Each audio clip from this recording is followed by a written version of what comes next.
بات پایا تکمیل کو پہنچ گئی۔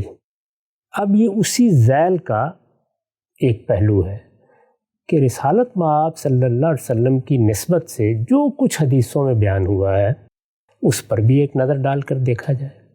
میں نے جگہ جگہ اس بات کو اصولاً بیان کیا ہے۔ میری کتاب میزان میں اصول و مبادی کے عنوان سے جو مقدمہ ہے اس میں ایک پوری بحث یہی ہے۔ اس میں یہ بتایا گیا ہے کہ اللہ تعالیٰ نے جو دین ہمیں دیا ہے اس دین میں اگر قرآن میں کوئی بات آئی ہے یا سنت میں، رسالت مآب صلی اللہ علیہ وسلم کی نسبت سے اخبار احاد یا تو آپ کے اسوہ کو بیان کریں گی یا تفہیم و تبیین کریں گی۔ تفہیم و تبیین کی وضاحت ہم کر چکے کہ جب پہلے سے موجود کسی چیز کی تفہیم و تبیین ہوتی ہے تو وہ سمجھائی جاتی ہے، اس کے مضمرات کھولے جاتے ہیں۔ وہ مضمرات لسانی بھی ہو سکتے ہیں، عقلی بھی ہو سکتے ہیں۔ ان کو سامنے رکھ کے ہم نے سب مثالوں کی وضاحت کی ہے۔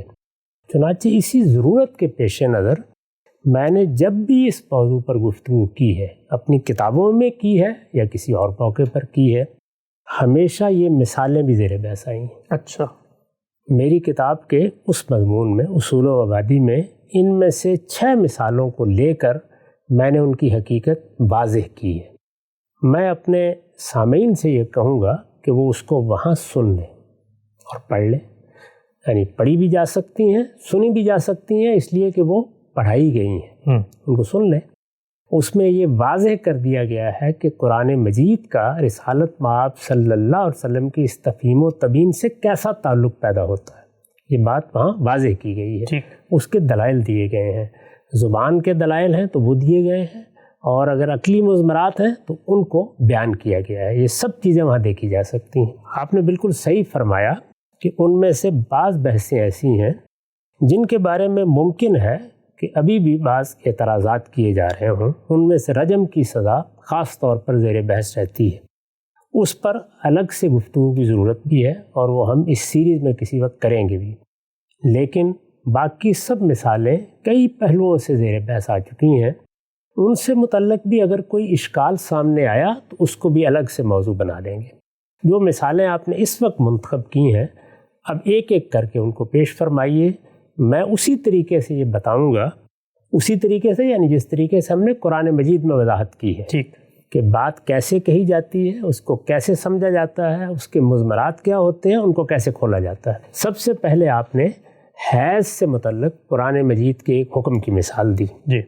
یہ حکم سورہ بقرہ کی آیت 222 میں بیان ہوا ہے۔ میرا خیال ہے کہ اعتراض کرنے والوں نے شاید پوری آیت بھی کبھی پڑھنے کی زحمت گوارا نہیں کی۔ عجیب، اچھا، آپ اس کو صرف پڑھ لیجئے، یعنی ابتدا سے انتہا تک وہ اپنا مدعا آخری درجے میں واضح کر دے گی۔ یعنی جب کوئی بات کی جا رہی ہوتی ہے تو میں نے کئی مرتبہ یہ توجہ دلائی ہے کہ آپ پہلے یہ دیکھیں گے لفظ کیا استعمال ہوا ہے، دیکھیں گے جملہ کیا ہے، پھر یہ دیکھیں گے بات کس سیاق و سباق میں کہی جا رہی ہے۔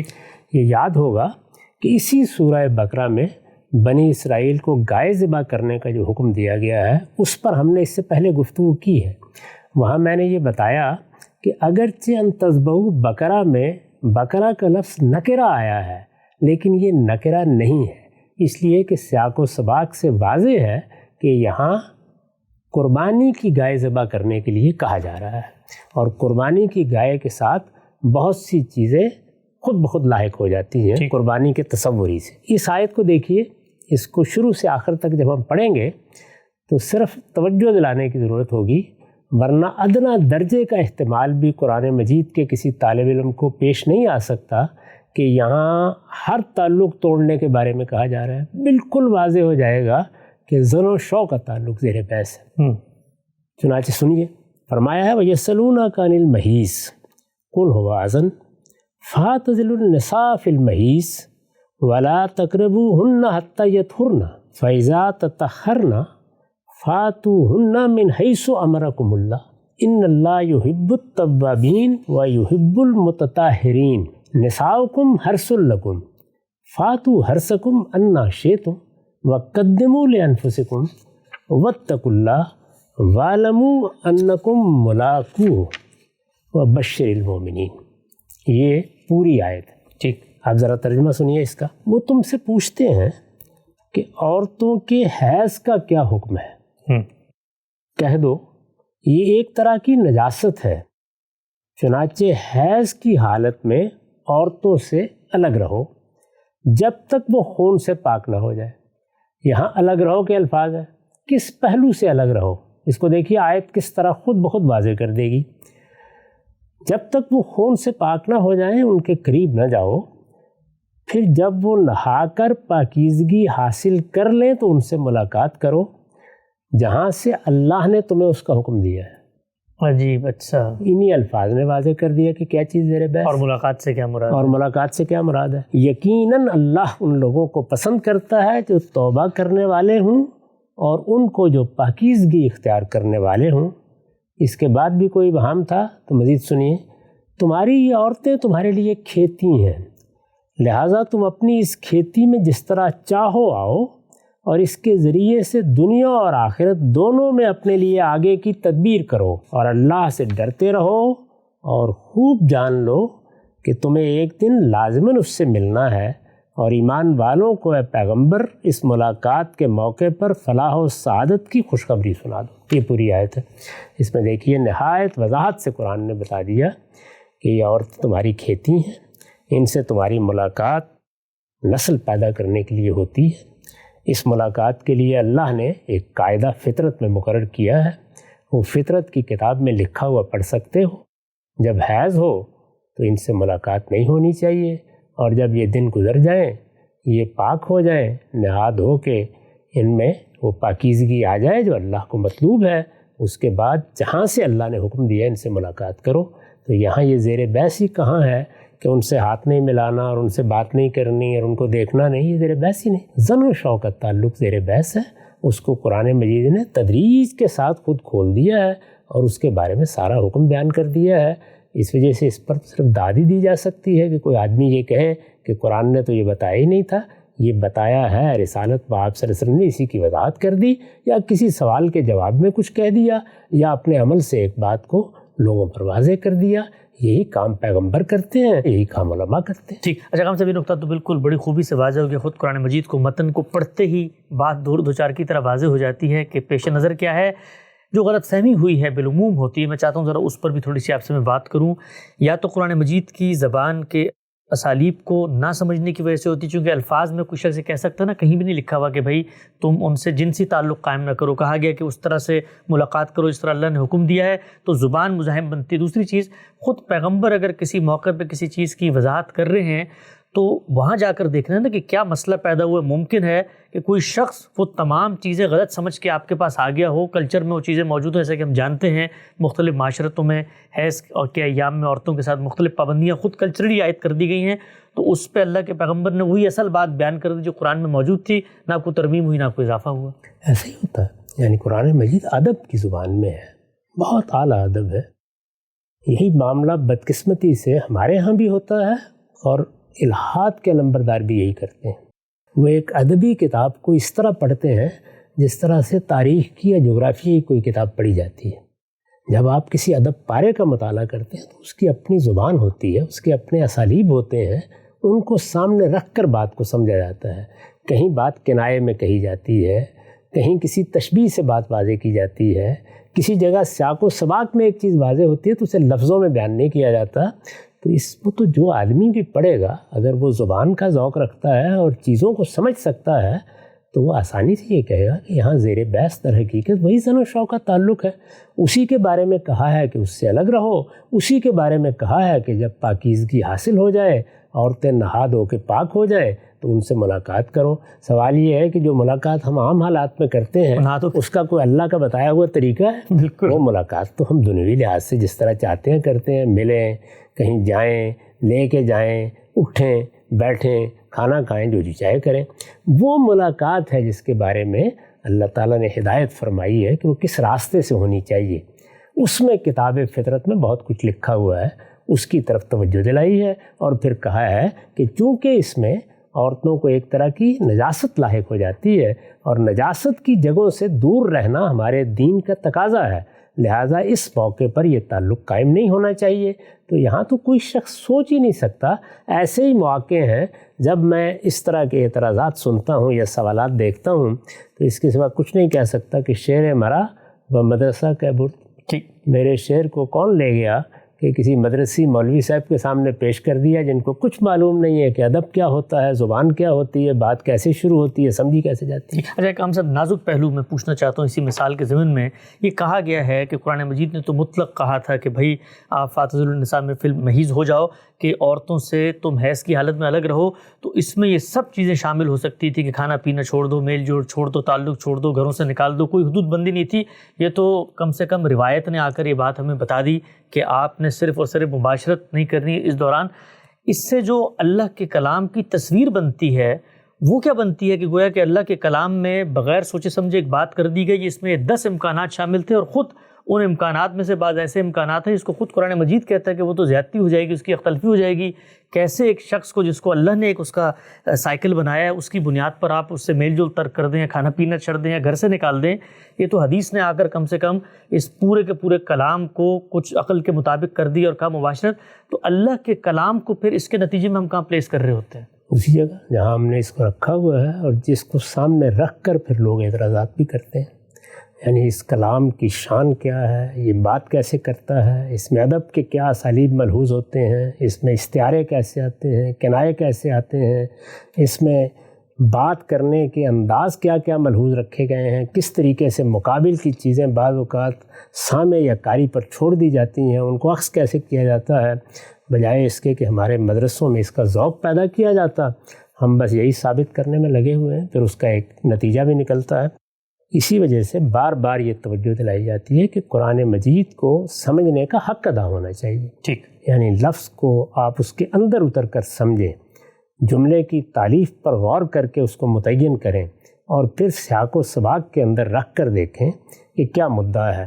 ہماری اردو میں جب ہم یہ الفاظ بولتے ہیں خاص سیاق میں کہ آپ عورتوں سے ملاقات کر سکتے ہیں، تو اردو زبان جاننے والا ایک آدمی بھی یہ سمجھتا ہے کہ یہاں ملاقات سے مراد کون سی ملاقات، یعنی یہ سب چیزیں ہماری اردو میں بھی ایسے استعمال ہر زبان میں ہوتی ہیں، ہر زبان میں ہوتی ہیں۔ ان میں کس طریقے سے ایک یوں سمجھ لیجیے کہ حیا کے آداب کو ملحوظ رکھ کے گفتگو کی جاتی ہے، وہی چیز دنیا کی ہر زبان میں آپ کو نظر آئے گی۔ یہ الگ بات ہے کہ بعض موقعوں پر ہم برہنہ الفاظ بول دیتے ہیں جی، لیکن قرآن مجید تو یہ اسی موقع پر بولتا ہے جہاں اس کے سوا کوئی چارہ نہیں ہوتا، ورنہ اس کے عام اسالیب ان چیزوں کو بیان کرنے کے یہی ہیں۔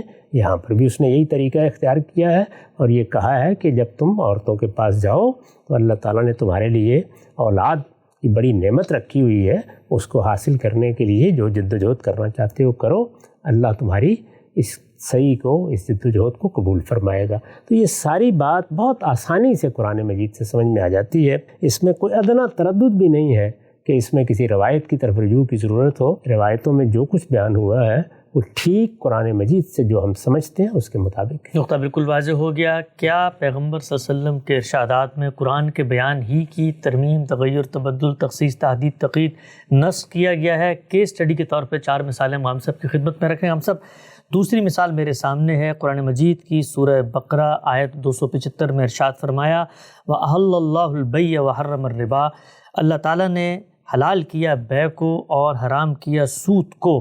کہا جاتا ہے کہ یہاں پر جو لفظ آیا ہے بے، یہ ایک عام لفظ ہے اور اس میں ہر طرح کی بے و شراء، خرید و فروخت، تجارت شامل تھی، لیکن اللہ کے پیغمبر نے جابر بن عبداللہ رضی اللہ عنہ کی روایت سے ایک مروی حدیث ہمارے سامنے آتی ہے، فرمایا بے شک اللہ اور اس کے رسول نے شراب، مردہ جانور، خنزیر اور بتوں کی تجارت کو حرام کر دیا گیا ہے۔ گویا قرآن مجید نے تو تمام کی تمام اشیاء کی بے کو حلال قرار دیا تھا، ایک عام لفظ اختیار کیا تھا، لیکن اللہ کے پیغمبر نے تخصیص کر کے اس میں سے بعض چیزوں کو حرام قرار دے دیا۔ کیا فرماتے ہیں، کیا اس حدیث میں قرآن کے ایک عام ہدایت کے اندر تخصیص نہیں ہو گئی؟ قرآن مجید کی جس ہدایت کا حوالہ دیا گیا ہے یہاں بھی اس کو سمجھنے کی زحمت گوارا ہی نہیں کی گئی۔ وہاں یہ زیر بحث ہی نہیں ہے کہ کن کن چیزوں کی بے حلال ہے اور کن چیزوں کی بے حرام ہے، بلکہ اس سے آگے بڑھ کر جس آیت کا حوالہ دیا گیا ہے وہ سرے سے اللہ تعالیٰ کا قول ہی نہیں ہے۔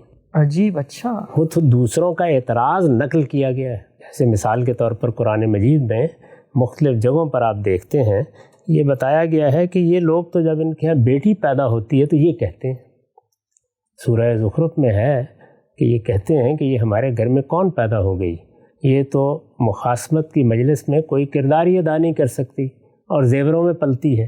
تو اس طرح کے بہت سے قول نقل ہوئے ہیں، بہت سی باتیں نقل ہوئی ہیں، یہ دوسروں کی بات ہے، وہ سوال کر رہے ہیں، وہ اعتراض کر رہے ہیں، وہ کوئی اشکال پیش کر رہے ہیں تو اپنے اشکال میں ایک بات بیان کرتے ہیں، اس طرح بیان ہوا ہے۔ درا حالے کہ جو بات کہی گئی ہے اس بات میں کوئی غلطی نہیں ہے، لیکن سمجھنا تو چاہیے کہ وہ بات ہے کیا، کس ذیل میں آئی ہے۔ یہاں بیع و شراء کے بارے میں کوئی حکم اللہ تعالیٰ کی طرف سے بیان ہی نہیں کیا گیا، پہلی بات، اور جو چیز بیان کی گئی ہے اس میں اگر اس کو اسی طرح لے لیں تو یہ سرے سے زیر بحث ہی نہیں ہے کہ کن چیزوں کی بیع حلال ہے اور کن کی حرام ہے۔ ٹھیک، وہاں مسئلہ کیا زیر بحث ہے؟ وہاں مسئلہ یہ زیر بحث ہے کہ اللہ تعالیٰ نے، ہم سب جانتے ہیں، بیع و شراء کو حلال کیا ہوا ہے، یعنی ہم چیزیں بیچتے ہیں، فروخت کرتے ہیں، ساری دنیا کا نظام اسی پر چلتا ہے، تجارت کرتے ہیں، دنیا کی معیشت اس پر کھڑی ہے۔ اس میں ایک چیز سود ہے۔ سود کیا ہے؟ قرض پر منفعت کا مطالبہ کرنا۔ ٹھیک، اللہ تعالیٰ نے اس کو ممنوع قرار دے دیا۔ اس پر ہم کئی بار گفتگو کر چکے ہیں کہ ممنوع قرار دینے کی وجہ کیا ہے۔ یعنی اللہ تعالیٰ نے یہ بتا دیا کہ جب تم اپنے بھائی کو قرض دیتے ہو تو یہ ایک نیکی کا کام ہے، تبرع کا کام ہے۔ قرض دے رہے ہو تو بس قرض دو، قرض پر منفعت کا مطالبہ نہیں کر سکتے، یہ کوئی کاروبار کرنا نہیں ہے۔ یہ بات اللہ تعالیٰ نے بیان فرمائی۔